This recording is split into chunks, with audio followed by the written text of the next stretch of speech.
이 아침 우리에게 주시는 하나님의 말씀 열왕기하 10장입니다. 제 10장.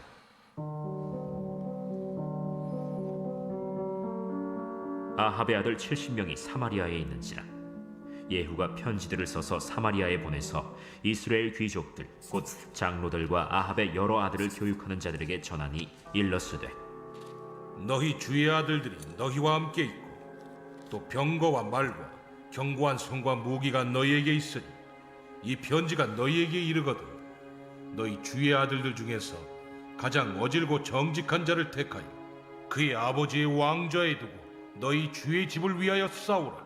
그들이 심히 두려워하여 이르되, 두 왕이 그를 당하지 못하였거든 우리가 어찌 당하리요? 하고 그 왕궁을 책임지는 자와 그 성읍을 책임지는 자와 장로들과 왕자를 교육하는 자들이 예후에게 말을 전하여 이르되, 우리는 당신의 종이라. 당신이 말하는 모든 것을 우리가 행하고 어떤 사람이든지 왕으로 세우지 아니하리니 당신이 보기에 좋은 대로 행하라. 예후가 다시 그들에게 편지를 붙이니 일렀으되, 만일 너희가 내 편이 되어 내 말을 너희가 들으려거든 너희 주의 아들 된 사람들의 머리를 가지고 내일 이맘때에 이스라엘에 이르러 내게 나오라. 왕자 70명이 그 성읍의 귀족들 곧 그들을 양육하는 자들과 함께 있는 중에 편지가 그들에게 이르매 그들이 왕자 70명을 붙잡아 죽이고 그들의 머리를 광주리에 담아 이스라엘 예후에게로 보내니라. 사자가 와서 예후에게 전하여 이르되, 그 무리가 왕자들의 머리를 가지고 왔나이다. 두 무더기로 싸 내일 아침까지 문 어귀에 두라. 이튿날 아침에 그가 나가서서 뭇 백성에게 이르되, 너희는 의롭도다. 나는 내 주를 배반하여 죽였거니와 이 여러 사람을 죽인 자는 누구냐? 그런즉 이제 너희는 알라. 곧 여호와께서 아합의 집에 대하여 하신 말씀은 하나도 땅에 떨어지지 아니하리라.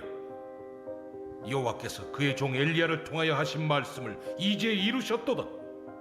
예후가 아합의 집에 속한 이스라엘에 남아있는 자를 다 죽이고 또 그의 귀족들과 신뢰받는 자들과 제사장들을 죽이되 그에게 속한 자를 하나도 생존자를 남기지 아니하였더라. 예후가 일어나서 사마리아로 가더니 도중에 목자가 양털 깎는 집에 이르러 예후가 유다의 왕 아하시아의 형제들을 만나 묻되, 너희는 누구냐? 우리는 아하시아의 형제라. 이제 왕자들과 태호의 아들들에게 문하나로 내려가노라. 사로잡아라. 곧 사로잡아 목자가 양털 깎는 집 웅덩이 곁에서 죽이니 42명이 하나도 남지 아니하였더라. 예후가 거기에서 떠나가다가 자기를 맞이하러 오는 레갑의 아들 여호나답을 만난지라. 그의 안부를 묻고 그에게 이르되, 내 마음이 네 마음을 향하여 진실함과 같이 네 마음도 진실하니. 하니 여호나답이 대답하되, 그러하니이다. 그러면 나와 손을 잡자.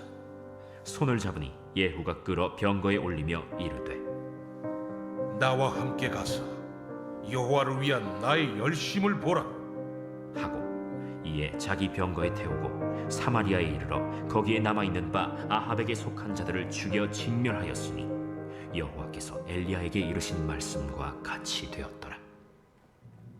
예후가 뭇 백성을 모으고 그들에게 이르되, 아합은 바알을 조금 섬겼으나 예후는 많이 섬기리라. 그러므로 내가 이제 큰 제사를 바알에게 드리고자 하노니 바알의 모든 선지자와 모든 섬기는 자와 모든 제사장들을 한 사람도 빠뜨리지 말고 불러 내게로 나오게 하라. 모든 오지 아니하는 자는 살려두지 아니하리라. 이는 예후가 바알 섬기는 자를 멸하려 하여 계책을 씁니다. 바알을 위하는 대회를 거룩히 열라. 하매 드디어 공포되었더라. 예후가 온 이스라엘의 사람을 두루 보냈더니 바알을 섬기는 모든 사람이 하나도 빠진 자가 없이 다 이르렀고 무리가 바알의 신당에 들어가매 바알의 신당 이쪽부터 저쪽까지 가득하였더라. 예후가 예복 맡은 자에게 이르되, 예복을 내다가 바알을 섬기는 모든 자에게 주라. 하매 그들에게로 예복을 가져온지라. 예후가 레갑의 아들 여호나답과 더불어 바알의 신당에 들어가서 바알을 섬기는 자들에게 이르되, 너희는 살펴보아 바알을 섬기는 자들만 여기 있게 하고 여호와의 종은 하나도 여기 너희 중에 있지 못하게 하라. 하고 무리가 번제와 다른 제사를 드리려고 들어간 때 예후가 80명을 밖에 두며 이르되 내가 너희 손에 넘겨주는 사람을 한 사람이라도 도망하게 하는 자는 자기의 생명으로 그 사람의 생명을 대신하리라. 번제 드리기를 다하매 예후가 호위병과 지휘관들에게 이르되 들어가서 한 사람도 나가지 못하게 하고 죽이라. 호위병과 지휘관들이 칼로 그들을 죽여 밖에 던지고 바알의 신당 있는 성으로 가서 바알의 신당에서 목상들을 가져다가 불사르고 바알의 목상을 헐며 바알의 신당을 헐어서 변소를 만들었더니 오늘까지 이르니라.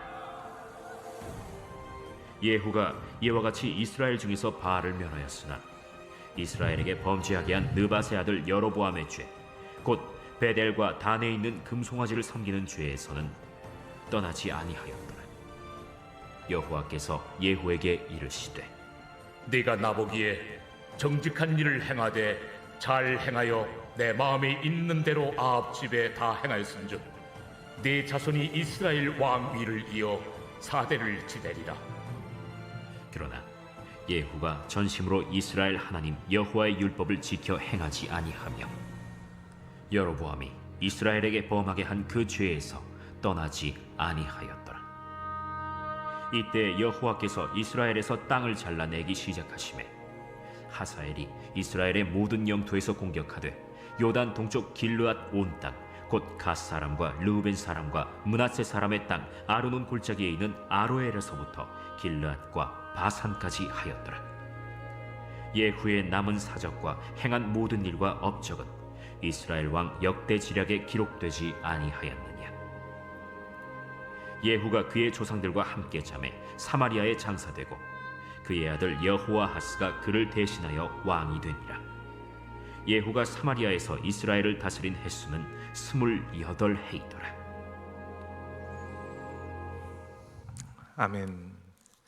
자, 이제 우리가 한번 이렇게 내용을 보았을 때는 분명히 알 수 있죠. 하나님께서 예후라고 하는 장군을 통해서 아합 집안을 어떻게 청소하시는가. 이게 아합이 이스라엘 북이스라엘 왕국에 있어서 최고의 전성기를 이루었던 왕이다. 지금 이제 여기에 나오는 아합의 아들들만 해도 70명이나 되는 어마어마한 숫자고 아합의 권력은 당시에 우리가 사람이 상상할 수 없을 만한 절대 권력을 갖고 있었고 그 조직들을 갖고 있었다. 그래서 아합 왕국이 무너진다는 것은 있을 수 없는 일이고 특별히 아합과 이세벨이 만들었던 바알 문화가 사라진다는 것도 있을 수 없는 일이에요. 그런데 오늘 10장을 보면서 하나님이 왜 그 악한 사람 예후를 그 다음 세대의 왕으로 세우셨는가 하는 것을 분명히 볼 수 있죠. 이 사람이 잘한 게 있는데 아합 집안의 사람들과 또 바알 우상을 섬기는 사람들하고 타협하지 않고 죽여버렸어요. 그게 이제 하나님의 방식이고 하나님께서 아합 그 다음에 이 요람 이 시대를 지내가면서 청소하시는 방법이었던 것이다 이렇게 보게 됩니다. 아합의 아들 70명을 사마리아에서 공부하고 있는 그 아들들 편지를 써가지고 그래서 뭐라고 그러느냐면 예후가 너희 주의 아들들이 너희와 함께 있고 또 병거와 말과 견고한 성과 무기가 너희에게 있으니 이 편지가 너희에게 이르거든 너희 주 아들들 중에서 가장 어질고 정직한 자를 택하여 그의 아버지의 왕자에 두고 너희 주의 집을 위하여 싸우라. 그러니까 이렇게 보면은 굉장히 여유만만하고 자신만만하고 얼마든지 한번 싸워봐라.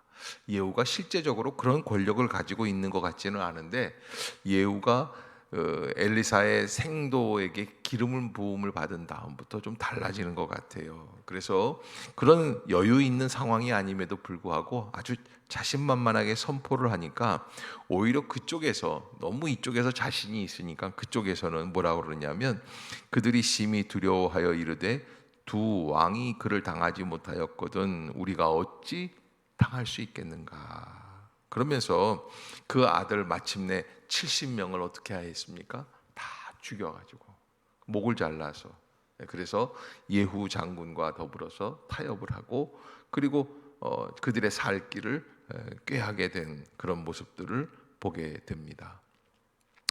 자, 그렇게 하면서 예후는 아주 주도 면밀하게 함께 해야 할 사람들과 함께 하지 말아야 할 사람들을 이렇게 쫙 정리를 해요.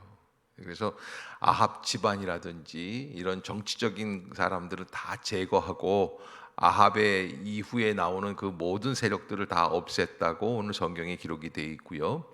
그다음에 이제 15절에 가보면 예후가 거기에서 떠나가다가 자기를 맞이하러 오는 레갑의 아들 여호나답을 만난지라. 그의 안부를 묻고 그에게 이르되 내 마음이 네 마음을 향하여 진실함과 같이 네 마음도 진실하냐 하니 여호나답이 대답하되 그러하니이다. 이르되 그러면 나와 손을 잡자. 손을 잡으니 예후가 끌어 병거에 올리며 이르되 나와 함께 가서 여호와를 위한 나의 열심을 보라 하고 이에 자기 병거에 태우고. 레갑 족속이라고 하는 것은 본래 이스라엘 12지파에 들어가는 족속들은 아니고 가나안에 있었던 족속들인데, 이 사람들이 이제 가나안 땅이 이스라엘 12지파에 의해서 정복되면서 어떤 일들이 있었냐면 이 하나님 신앙, 여호와 신앙을 받아들여요. 그리고 아주 경건한 신앙생활로, 이 레갑 족속의 뛰어난 그런 모습들은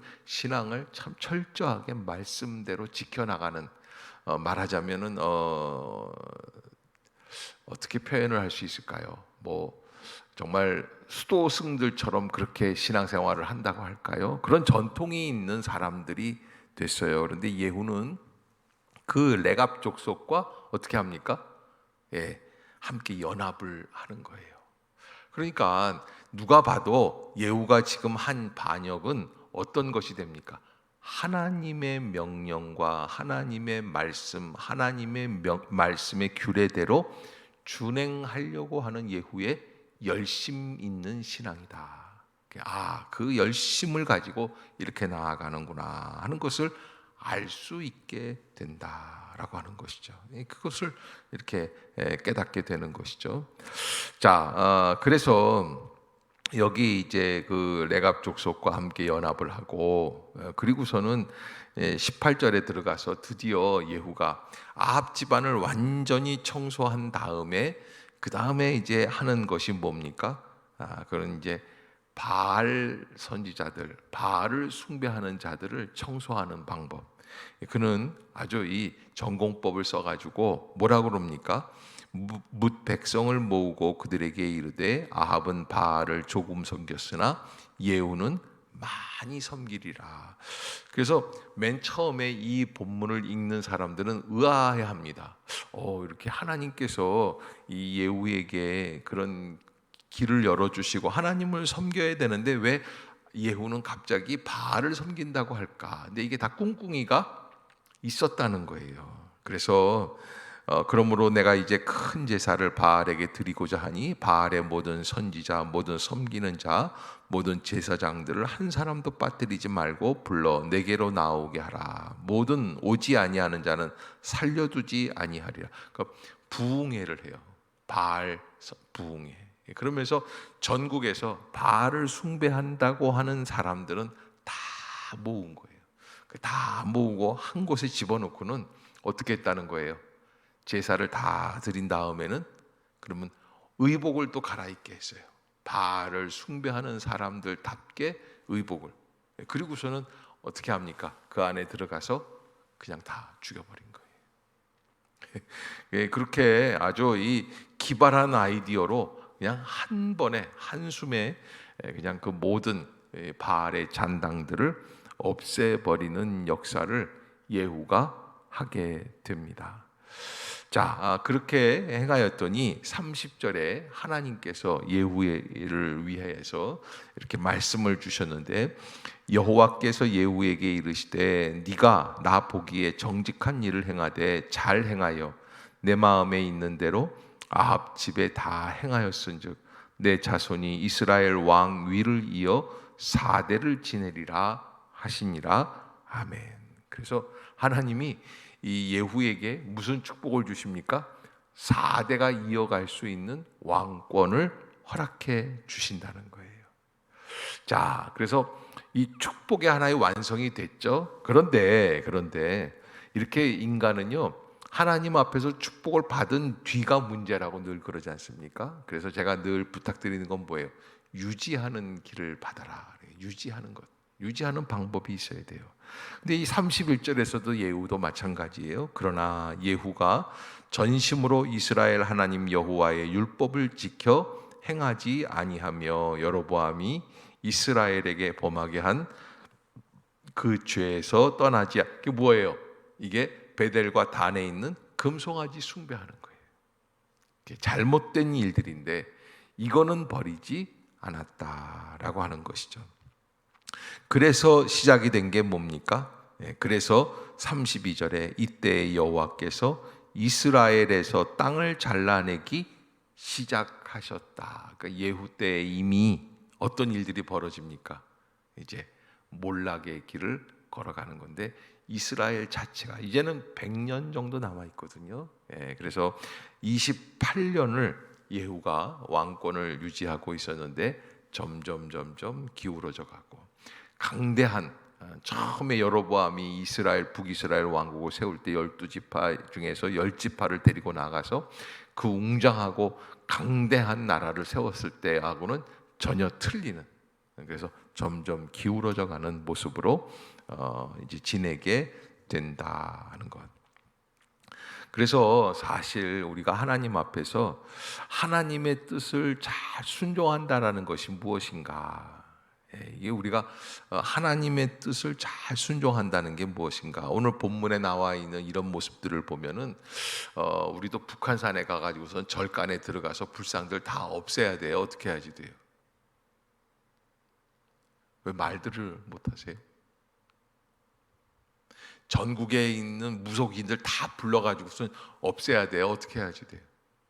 여러분, 그거 이전에 하나님께서 우리에게 이 시대에 주시는 것 중에 한 가지가 내 안의 욕심을 먼저 없애는 거예요. 이 신약 시대, 성령 시대 이후에 모든 말씀을 어디에다 적용합니까? 나에게 적용하는 거예요. 내 생각, 내 판단, 나의 고집, 나의 모든. 그래서 우상을 숭배하려고 했던 그 욕심들이 다 어디에 있어요? 내 안에 있어요. 내 속에 다 이 정욕, 이 욕심 덩어리들이 다 내 안에 있어요. 그것을 하나님께서 어떻게 하라는 거예요? 없애버리라라는 거예요. 골로새서 3장을 보면은 골로새서는 우리에게 그런 말씀들을 많이 하고 계세요. 그래서 3장 1절에 보면 그러므로 너희가 그리스도와 함께 다시 살리심을 받았으면 위의 것을 찾으라. 거기는 그리스도께서 하나님 우편에 앉아 계시느니라. 그러면서 뭐라고 말씀을 하시냐면 위의 것을 생각하고 무엇을 생각하지 말라 그러냐면 땅의 것을 생각하지 말아라. 위의 것을 생각하고 이는 너희가 죽었고 너희 생명이 그리스도와 함께 하나님 안에 감추어졌습니다. 우리 생명이신 그리스도께서 나타나실 그때 너희도 그와 함께 영광 중에 나타나리라. 그래서 이 골로새서 3장 5절부터 어떻게 우리가 우상 숭배하는 자들을 없애야지 되느냐. 그러므로 땅에 있는 지체를 죽이라. 곧 음란과 부정과 사욕과 악한 정욕과 탐심이니 탐심은 우상 숭배니라. 그렇게 말씀을 하고 있어요. 그러니까 여러분, 우리가 지금 이 시대에 있는 무속 신앙인들을 죽이라는 게 아니에요. 이게 바울 선지자가 보고 있는 이 말씀 속에서 가장 중요한 맥락, 이게 예후가 그렇게 그 당시에 바알 선지자들을 죽이는 것처럼 우리가 이 시대에 행할 것들은 뭐예요? 탐심을 없애라는 거예요. 이것들로 말미암아 하나님의 진노가 임하느니라 그랬어요. 그러니까 여러분, 우리 신앙인들은요, 뭘 너무 뭐든지 지나치면 안 된다. 육적인 일에 있어서. 어떤 면에서는 공부도 탐심이에요. 적당하게 하세요. 공부 많이 안 해도 돼. 전교 1등 안 해도 돼요. 가장 중요한 건 뭐예요? 내 안에 여호와 하나님 예수 그리스도로 말미암아 구원에 이르는 신앙이에요. 그것이 우선이에요. 여러분, 우리는 잘못 이해하고 있어요. 어떻게 하든지 극대화를 이루어서 돈을 많이 벌고 공부를 열심히 하고 뭔가 그런 생각들을 하는데 그게 아니에요. 하나님의 뜻 안에 거하는 법. 어떻게 하면 하나님의 뜻에 내가 순종하는가? 음란, 부정, 사욕, 악한 정욕, 탐심 이런 것들을 내 안에서 물리치겠는가? 그러니까 여러분, 이 예후가 아합 후손들 그리고 바알 선지자들을 싸웠던 것처럼 우리는 누구랑 싸워야 됩니까? 내 속사람과 싸워야 돼요. 아멘. 아멘. 여러분, 조금 뭐 알고 조금 뭐 믿고 조금 은혜 받았고 가르치려고 하고 그냥 판단하고 정죄하고 누굴 그냥 세상 우리 밖에 있는 우상 숭배적 요소에 대해서 자꾸 얘기하는 거예요. 그런데 그게 아니에요. 내 안에 있는 것부터 없애자는 거예요. 그래서 이 8절에 보면은 이제는 너희가 이 모든 것을 벗어버리라. 그래서 뭘 벗어버리느냐? 분함, 노여움, 악의, 비방, 너희 입에 부끄러운 말. 분함. 여러분, 뭐 하면은 그냥 막 분해하고요, 노여워하고요, 악한 얘기에 비방하고 이런 것들을 다 하지 말아라. 그리고 9절에 보면 너희가 서로 거짓말을 하지 말라. 옛사람과 그 행위를 벗어버려라. 이것이 예후가 하나님 앞에서 잘 행하였던 우상 숭배들을 없애는 그 역사가 바로 이거예요. 우리는요, 지금까지 어떻게 살고 있냐면 내 밖에 있는 요소들을 찾아요. 그래서 예후가 하듯이 그저 북한산에 가서 그냥 불당들 다 없애버리고, 실제로 그런 사건이 있었어요, 우리나라에서도요. 예, 그런데 그래가지고 뭐 큰일 날 뻔했는데 이게 잘 덮여져서 그랬는데 그렇게 생각을 하는 거예요. 그러나 이 시대, 신약 시대, 특히 성령 시대에 있어서 이 말씀을 보면서 이게 사도 바울이 우리에게 알려주고 있는 게 뭡니까? 우리 속에 있는 탐심이나 우리 속에 있는 우상 숭배적 요소들과 싸우라는 거예요. 내 안에 있는 속사람과 싸우라는 거예요. 이게 진짜 힘들죠. 진짜 힘든데 어떻게 하면 가능하냐? 성령의 역사면 가능하다. 아멘. 아멘. 여러분, 그 일에 집중하세요. 남의 거에 신경 쓰지 마세요. 내가 어떻게 살아가야 될까? 오늘 이 말씀, 이 열왕기하 10장에서 예후가 이 모든 아합의 잔당들을 없애버리고 청소를 하면서 하나님 마음에 합당한 심령이 되었다. 그런다면 이 오늘 열왕기하 10장을 우리에게 적용한다면 어떤 말씀이 될까? 저는 회개하여 은혜 안에 이르는 신앙이 된다. 내가 속사람을 완전히 철저하게 내려놓아서 나 자신과 완전히 싸워서 나를 내려놓고 그리고 하나님의 은혜로 나아가려고 하는 사람이 된다. 그것이 이 열왕기하 10장에서 하나님 앞에 칭찬받는 신앙생활을 하게 되는 것이다 라고 하는 거예요. 그것을 우리에게 요구하는 하나님의 음성, 여러분들이 꼭 잊지 마시기를 주의 이름으로 부탁합니다. 기도하겠습니다. 사랑의 하나님, 은혜를 감사합니다. 새 날을 열어주시고 새 은혜를 부어주시는 줄로 믿습니다. 말씀 가운데 주의 음성을 듣게 하여 주시고 우리가 어떻게 주의 일을, 주의 뜻을 이루어 나가야 할지, 예후가 하나님께서 자기를 왕으로 세워주신 그 뜻을 감당하기 원하였던 것처럼 우리도 이 세상에서 어떻게 살아가야 할지를 내 속사람과 싸워 이겨나갈 수 있는 은혜를 허락하여 주시옵소서. 성령의 사람이 되게 하여 주옵소서. 주님이 오늘 하루도 지켜주시고 슬픔을 당한 가정 주님이 위로하여 주시옵소서. 예수님의 이름으로 간절히 기도드리옵나이다. 아멘. 하늘에 계신 우리 아버지여, 이름이 거룩히 여김을 받으시오며 나라가 임하옵시며 뜻이 하늘에서 이룬 것 같이 땅에서도 이루어지이다. 오늘날 우리에게 일용할 양식을 주옵시고 우리가 우리에게 죄 지은 자를 사하여 준 것 같이 우리의 죄를 사하여 주옵시고 우리를 시험에 들게 하지 마옵시고 다만 악에서 구하옵소서. 대개 나라와 권세와 영광이 아버지께 영원히 있사옵나이다. 아멘.